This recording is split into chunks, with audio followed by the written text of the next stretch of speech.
答えていきたいなと思います。周りも結構私のテスラはマジで買ってよかった。こんにちは、上野ありさです。今日はですね、本当に申し訳ございません。Q&A の前半をやったんだけど、後半を編集とかのタイミングで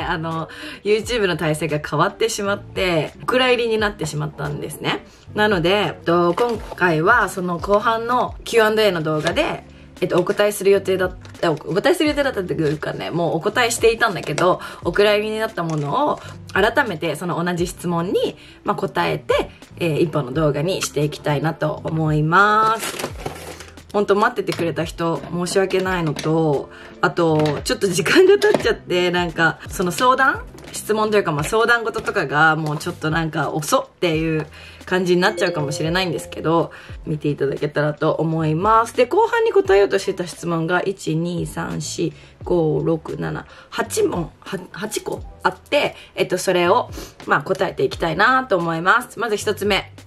マッチングアプリでの出会いはありだと思いますかという質問なんですけど、私はね、全然ありだと思う。というより、周りも結構私の周りはマッチングアプリ使って出会って付き合ったりしてる子も多いし、だってまずコロナ禍でさ、人と出会うっていうこともかなり限られてる中で、やっぱアプリとか使わないと出会えないと思うし、昔はさ、やっぱ出会い系みたいな印象が強くって、ちょっとなんか抵抗があったりとかしたかもしれないけど、今ってマッチングアプリはもっと SNS みたいな感覚で多分使ってる子が多くて、私がマイルズと付き合った時って、言ったら7年前だから結構前なので、あったけど使ってなくて、私も使ってなかったんだけど、もし自分がシングルだったら全然多分マッチングアプリやってるかなっていう感じなので、全然ありだと思います。で、別に結局出会いのきっかけっていう風になるだけだから、付き合おうが付き合わなかろうが、出会うに越したことはないと思うので、私はマッチングアプリはね、全然いいと思います。はい。次。自分の個性を表現するのって難しくないですか？いつも周りに合わせてしまいますっていうことなんですけど、私の場合は結構自分の個性を表そうって思ってこの今までをやってきたわけではなくって、自分のやりたいこととかを優先してやってたら結構その個性が出てたとかいうのと、あとやっぱ周りに合わせてしまうっていうのは楽だからね、周りに合わせた方がそれはあると思うけど、自分の意見を持ったり意思を持ってこうやっていくことの方が楽なんだよ本当はきっとね。でも周りにちょっと気を使わせちゃったりとかするかもしれないし、周りを巻き込んじゃうかもしれないけど、その方が自分にとってはやっぱりストレスな、人に迷惑はかけちゃいけないけどストレスはないと思うし、自分は違うなって思うことははっきり言った方がいいと思うし、私はそうやって素直をモットーにというかこう生きてきたから、それが周りも受け入れてくれてっていう感じなので、前に昔インタビューで答えたことがあるんだけど、自分が例えば変わりたいって思って、でも変わりたいけど人の目が気になるとかいう場合、多分誰かが変わると自分がそこに合わせるんじゃなくて、周りがその変わった自分に慣れていってくれるというか、最初はおうって思われるかもしれないけど、それも踏まえてこの人だっていう風に、最初は勇気がいるかもしれないけど、思いのほかそんなに怖いことじゃないと思うから、変わることとか自分を表現したりすることもそうだし、だからちょっと最初の一歩だけ勇気を振り絞ってやると、周りがそこにアジャストしていってくれると思うので、自分の個性を表現する、難しいかもしれないけど、ちょっと勇気を振り絞って周りに合わせてストレスをためすぎず言ってもらえたらなと思います。はい、次。テスラの購入を考えているのですが、実際どうですかということなんですけど、私はテスラはマジで買ってよかった。本当に、私やっぱ運転怖いチームなので、スピードとか出すのも怖いから、テスラってエンジンブレーキがすっごくきついのね。なので、アクセルを、これ例えばさ、車間距離取るために、アクセル離して、ちょっとスピードの調整とかするじゃん。だけどテスラの場合ってアクセル離した瞬間ブレーキがこうやってかかるのね。だから、アクセルの踏み方で、こう、速度が調整できるので、こう、信号待ちとかでヒヤッとするとか、急ブレーキとかでヒヤッとすることがなくって、運転が下手な私にはすっごくぴったりな車なんですけど、あと電気自動車っていうのもやっぱり、今ガスマジで高いから、すっごくコスパがいい。こうやって毎日車乗ってるけど、ガソリン代がかからないから、本当にコスパがいいなって思ってて、まあ最初高い、まあでもモデル3はそこまで高くないからね、あれだけど、まあ中古車が全然ないっていうのがちょっとデメリットではあるけど、絶対次乗り換えるのもテスラがいいって思ってる。私はやっぱり X 乗りたいんで、もし引っ越したりとかして駐車場が大きくなったら次は Xに乗りたいなって思ってるかな。やっぱすごいね。あとアップデートされていくから、常にこう最新の状態のソフトウェアに乗れるから、もうほんと iPhone みたいな感じで、この間もアップデートがあって、いろいろな中身が変わったりとかできることが増えていくので、そこはすごいね、乗ってて楽しいし飽きないなっていう感じなので、私はテスラは超おすすめです。はい、次の質問です。マイルズさん結構無口っぽいけどどんな感じということなんですけど、いや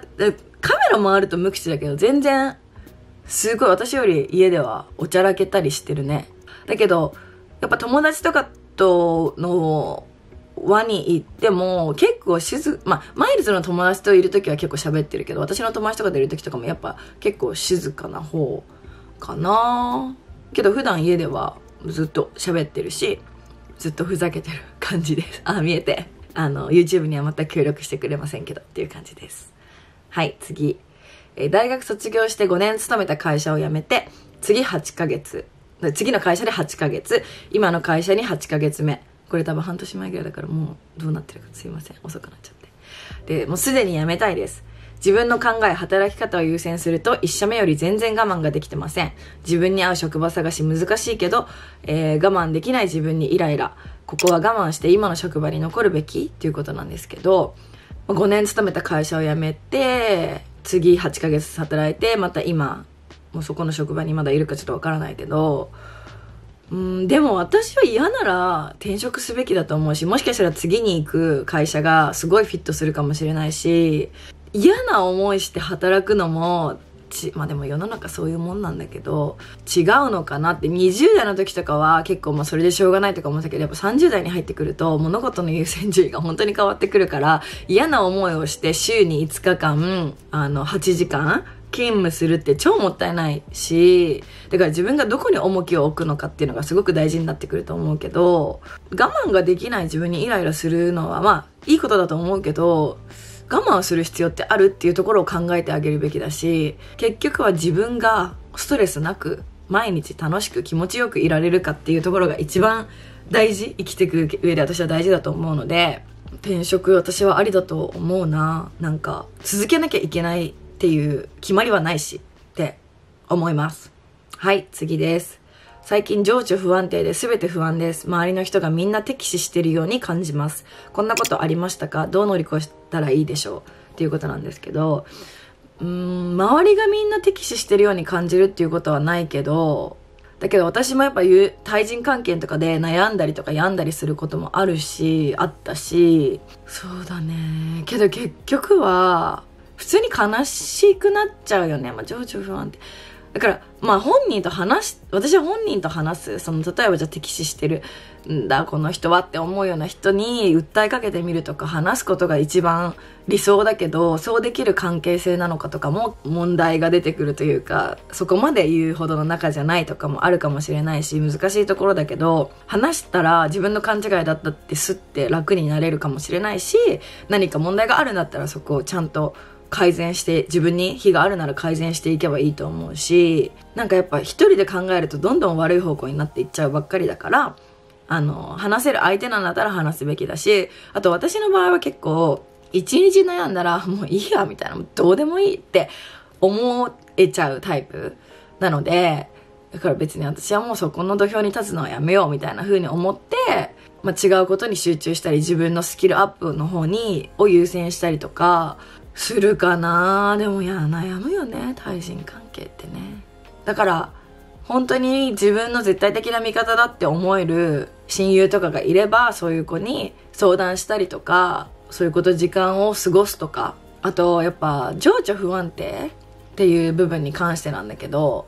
海外とかってすごいセラピーが主流、当たり前にセラピーに行くし、セラピーに行くことを恥ずかしがらないけど、日本で例えばセラピーっていうコンセプトがないかもしれないよね。もしかしたら精神的なそういうクリニックとかになっちゃうのかな。けどもしそういうのに行くってなったら人に言えないとかさ、それってすごい良くない環境だと思うから、セラピーのセッションとかきっと探せばたくさんあるから、そういうので話を聞いてもらうとか、やっぱセラピーってすごく効果的ってみんな、その海外の友達とかも言うから、でみんな当たり前に言ってるので、そういう自分のメンタルヘルスと向き合うっていう部分で、なんか必要があればそういうプロの手を借りるのも全然ありだと思うし、全然恥ずかしかったり引け目を感じることではないと思うので、私はそれをおすすめします。はい、次。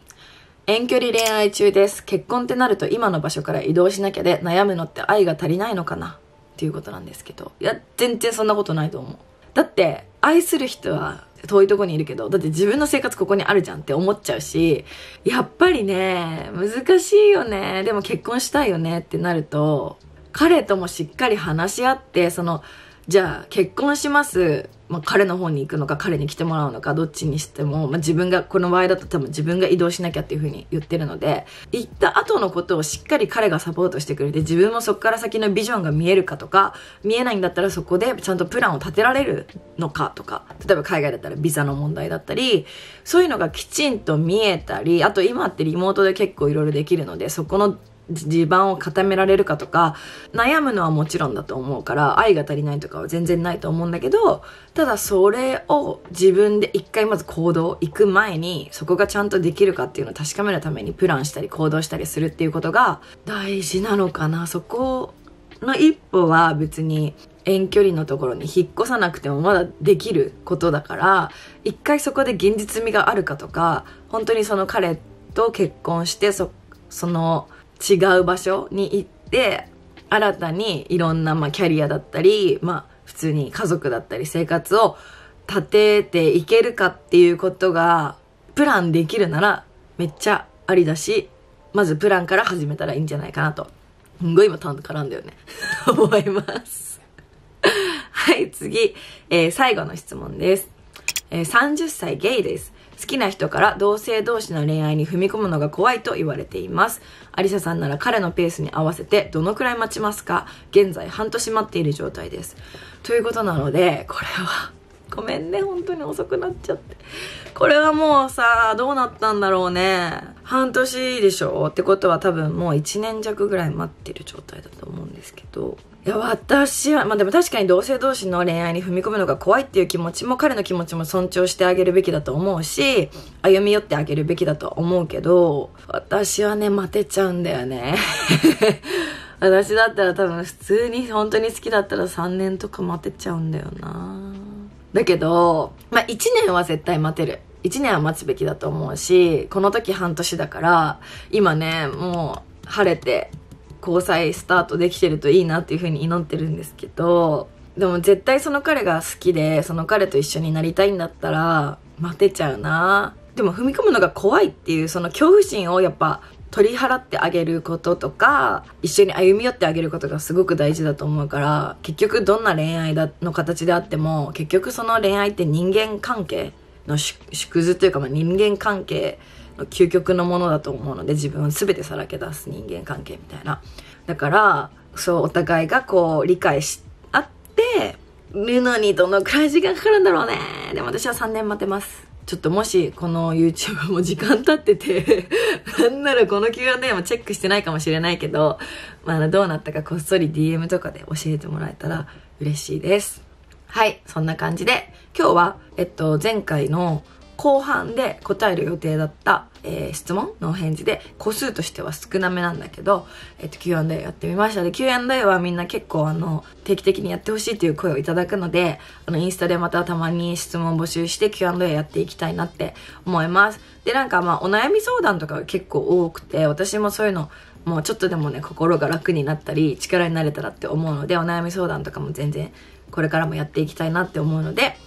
ぜひまた質問募集するときは何でも送ってみてください。では今日も最後まで見ていただいてありがとうございました。そして本当に遅くなってしまって本当にすいませんでした。というわけで、チャンネル登録、いいね、コメントぜひお待ちしています。ではまた次回のビデオでお会いしましょう。バイバーイ。